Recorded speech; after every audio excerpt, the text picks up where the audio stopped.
আকাশ পারে পূবের কোণে, কখন যেন অন্য মনে ফাঁক ধরে ওই মেঘে।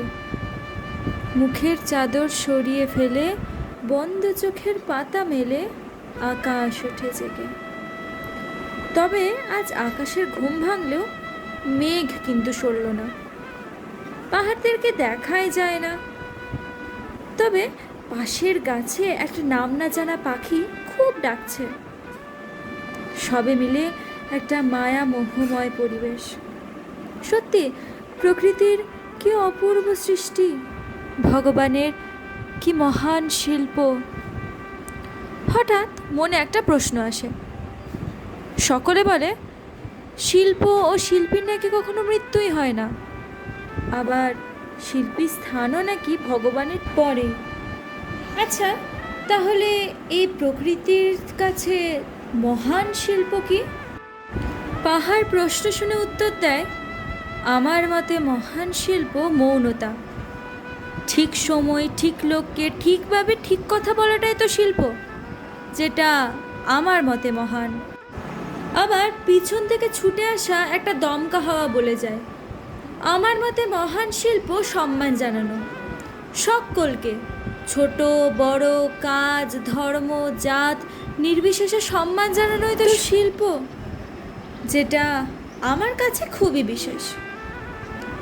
ব্যালকনির শেষ প্রান্তে দাঁড়িয়ে থাকা একটা গাছ আমার প্রশ্ন শুনে সে উত্তর দেয়, আমার মতে মহান শিল্প সৃষ্টি করা, তা কোনো পেইন্টারের পেইন্ট ব্রাশের স্ট্রোকস দিয়ে হোক, বা পড়ন্ত রোদ পড়া জানলার সামনে বসে থাকা কোনো এক বৃদ্ধের সোনার কলমের ছোঁয়ায় হোক সাদা কাগজের উপর।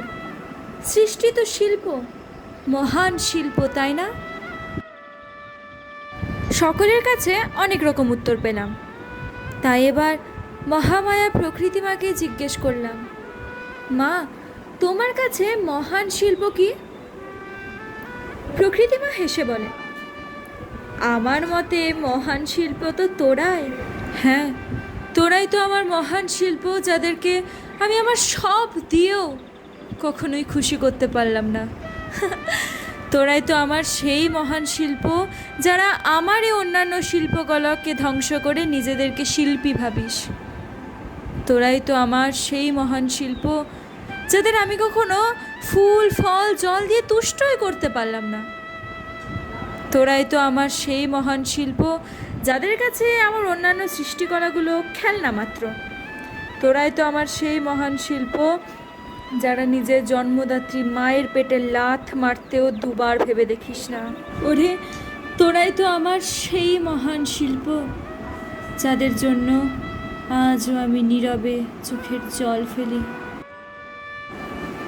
কোনো জবাব দিতে পারলাম না সেদিন মাকে, বলার কোনো ভাষাই ছিল না। কিন্তু ভুলটা আসলে কার?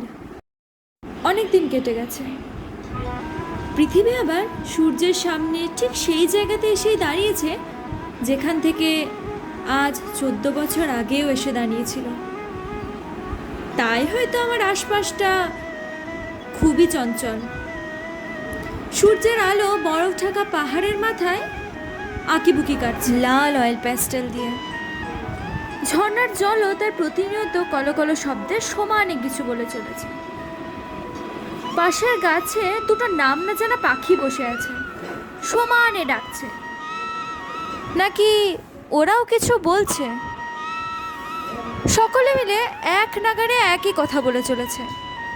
হয়তো অভিনন্দন জানাচ্ছে, বা রবি ঠাকুরের কথায় নিজের মৃত্যুদিনের কাছে আরও 1 বছর এগিয়ে যাওয়ার জন্য ব্যঙ্গ করে আনন্দ পালন করছে। তবে যাই করছে, ওরা থামছে না। ঢং ঢং করে চার্চের বেল বেজে উঠল, আর প্রায় সঙ্গে সঙ্গে এলো পাশের মসজিদ থেকে নামাজ পড়ার আওয়াজ। তারাও কিছু বলছে, সমানে বলছে। কখনো তাদের আওয়াজে বাড়ে জোর, আবার কখনো তা হয়ে যায় অল্প। তবুও না থেমে ওরা বারবার বলছে, শুভ জন্মদিন প্রকৃতির মহান শিল্প। जीना जीना रे কিছু